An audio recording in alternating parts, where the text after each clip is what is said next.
অনেক দোকান, বাস এবং রেস্তোরাঁ আছে যেখানে নো ক্যাশ সাইনবোর্ড ঝোলানো থাকে। এমনকি এখানে পাবলিক টয়লেটেও কার্ড ব্যবহার করতে হয়। যদিও পৃথিবীতে যে পরিমাণ সম্পদ টাকা হিসেবে আছে তার বড় জোর 8% নোট বা কয়েন আকারে রয়েছে, আর বাকি 92% টাকায় রয়েছে ডিজিটাল বা ইলেকট্রনিক ফর্মে, যেগুলোকে আপনি কখনো ধরতে বা ছুঁতে পারবেন না।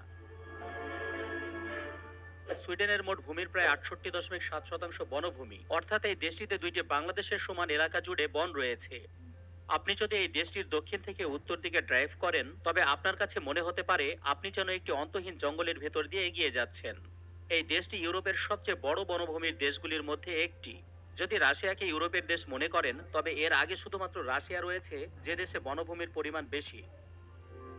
যাই হোক, সুইডেনের কাঠ শিল্প, কাগজ শিল্প এবং পরিবেশ নীতি সবই এই বনকে ঘিরে। দেশের পরিবেশের ভারসাম্য রক্ষা করার জন্য বন ব্যবস্থাপনা অত্যন্ত কঠোরভাবে নিয়ন্ত্রিত।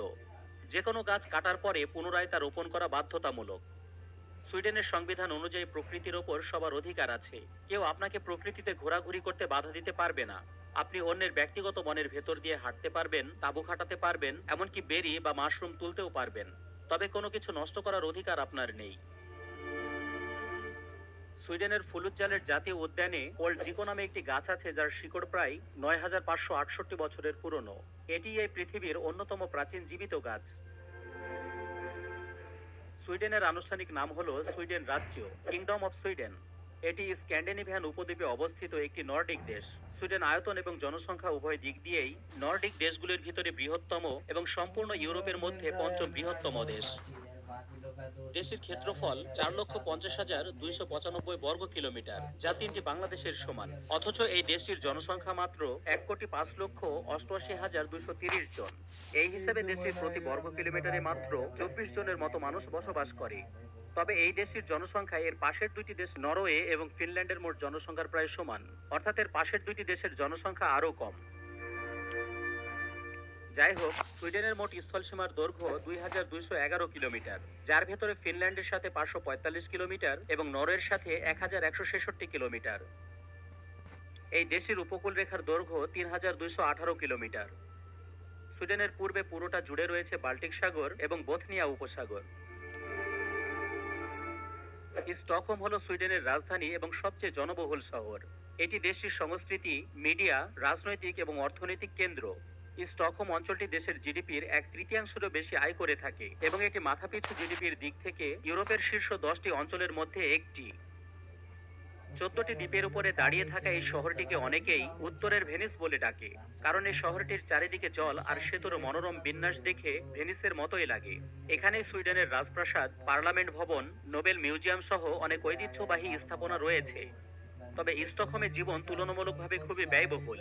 ইউরোপের সবচেয়ে ব্যয়বহুল শহরগুলোর মধ্যে এটি প্রায়শই শীর্ষে থাকে। মূলত বাসা ভাড়া, খাবার, পরিবহন ও সেবা খাতে খরচ অত্যন্ত বেশি হওয়ার কারণে এখানকার জীবন বেশ ব্যয়বহুল হয়ে পড়ে। শহরটিতে একটি ছোট অ্যাপার্টমেন্ট ভাড়া করতেও বেশ অনেক খরচ পড়ে যায়। আপনি যদি এখানকার রেস্তোরাঁ বা ক্যাফেগুলোতে খেতে যান, তবে অন্যান্য ইউরোপের দেশের তুলনায় বেশি টাকা গুনতে হবে। তবে ভালো দিক হলো সুইডেনে বেতনও তুলনামূলকভাবে অনেকটাই বেশি। সামাজিক নিরাপত্তা, স্বাস্থ্যসেবা, শিক্ষা ও জনসেবার মান এখানে অত্যন্ত উন্নত। সুইডেনের নাগরিকদের সুইডিশ বলা হয়। এখানকার সরকারি ভাষাও সুইডিশ। তবে নাগরিক সুইডিশ এবং ভাষা সুইডিশ এই দুইটি বানানের ভিন্নতা রয়েছে। সুইডিশ ভাষা দেখতে এমন, যা শুনতে এমন। Vi är människor av en och samma värld. এর অর্থ হলো আমরা এক পৃথিবীর মানুষ। تخيل هذه الآلة الوحيدة بالعالم اللي تقول لك خذ الآلة تقهوى فيها 7 أيام متواصلة وإذا ما عجبتك رجع. হলো আমরা এক পৃথিবীর মানুষ। সুইডেন একটি ছোট দেশ হলেও বিজ্ঞান, প্রকৌশল এবং প্রযুক্তিতে তার অবদান অসাধারণ। এখান থেকে উদ্ভূত অনেক উদ্ভাবন আমাদের দৈনন্দিন জীবনকে সহজতর এবং নিরাপদ করেছে। যেমন ডায়নামাইট, এটি বিস্ফোরক পদার্থ যা নির্মাণ এবং খনিজ কাজের জন্য অত্যন্ত প্রয়োজনীয়। সেলসিয়াস তাপমাত্রার স্কেল, এটি তাপমাত্রা পরিমাপের আধুনিক পদ্ধতি যা অত্যন্ত বেশি ব্যবহৃত হয়। আমরা দৈনন্দিন কাজে তাপমাত্রা উল্লেখ করতে যত প্রকার স্কেল বা একক ব্যবহার করে থাকি, তার ভেতরে সবচেয়ে বেশি ব্যবহার করি ডিগ্রি সেলসিয়াসকে। অ্যাডজাস্টেবল রেঞ্জ, এটি যে কোনো সাইজের বোল্ট বা নাট খোলার জন্য বহুমুখী হাতিয়ার। আমরা অনেকেই এই টুলটিকে কখনো না কখনো ব্যবহার করেছি। বল বিয়ারিং, ম্যানুফ্যাকচারিং এবং অটোমেশন সহ পৃথিবীর বিভিন্ন কাজে এই বল বিয়ারিং ব্যবহার করা হয়, যা এই সুইডেন থেকে আবিষ্কৃত হয়েছিল। 3 পয়েন্ট সিট বেল্ট। যানবাহনে যাত্রা করার সময় যে 3 পয়েন্ট সিট বেল্ট আমরা দেখতে পাই, সেটিও এই দেশ থেকে আবিষ্কৃত হয়েছে। পেসমেকার, হৃৎপিণ্ডের ছন্দ নিয়ন্ত্রণকারী ডিভাইস, যে ডিভাইসের মাধ্যমে সৃষ্টিকর্তা লক্ষ লক্ষ মানুষকে বাঁচিয়ে রেখেছেন। জিপার, পোশাক এবং ব্যাগের জন্য অত্যন্ত প্রয়োজনীয় একটি জিনিস। দেশটির মানুষ ধর্মীয়ভাবে মোটামুটি চার্চ অফ সুইডেন বা লুথেরান খ্রিস্টান 52%, অন্যান্য খ্রিস্টান 5%, ইসলাম 8%, নাস্তিক 34% এবং অন্যান্য বিশ্বাসে বিশ্বাসী 1% মানুষ রয়েছে। সুইডেন বিশ্বের অন্যতম ধর্ম নিরপেক্ষ দেশ। যদিও 52% মানুষ চার্চের সদস্য, কিন্তু সমীক্ষায় দেখা গিয়েছে সুইডেনের মাত্র 18 থেকে 20% মানুষ বলেন যে তাদের জীবনে ধর্ম গুরুত্বপূর্ণ। বাকিরা কেবল ঐতিহ্য রক্ষার্থে বা সৎকার কার্যের সুবিধার জন্য চার্চের সদস্যপদ রেখেছেন। যদি সৃষ্টিকর্তাতে বিশ্বাসের উপর ভিত্তি করে এই শতাংশ করা হয়, তবে সুইডেনের প্রায় 70 থেকে 80% মানুষই নাস্তিক বা অজ্ঞেয়বাদী হিসেবে গণ্য হবেন।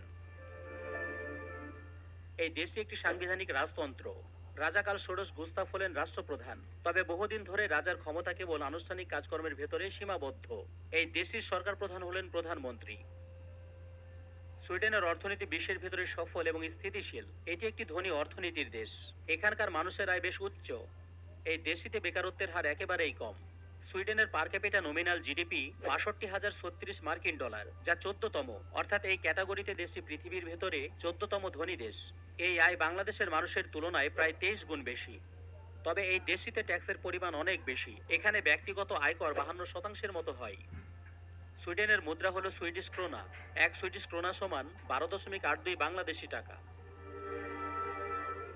সুইডিশ জনগণ বর্জ্য পুনর্ব্যবহার করতে বেশ পারদর্শী। দেশের রিসাইক্লিং ব্যবস্থা এতটাই উন্নত যে দেশের সব আবর্জনা প্রক্রিয়াজাত করার পর তাদের প্ল্যান্টগুলো চালানোর জন্য আবর্জনা সংকট দেখা দেয়। ফলে তারা নরওয়ে এবং যুক্তরাজ্য থেকে আবর্জনা আমদানি করে। 50% বর্জ্যকে পুনঃব্যবহারযোগ্য বা কম্পোস্ট করা হয় এবং বাকি 49% বর্জ্যকে জ্বালানি হিসেবে পুড়িয়ে ফেলা হয়।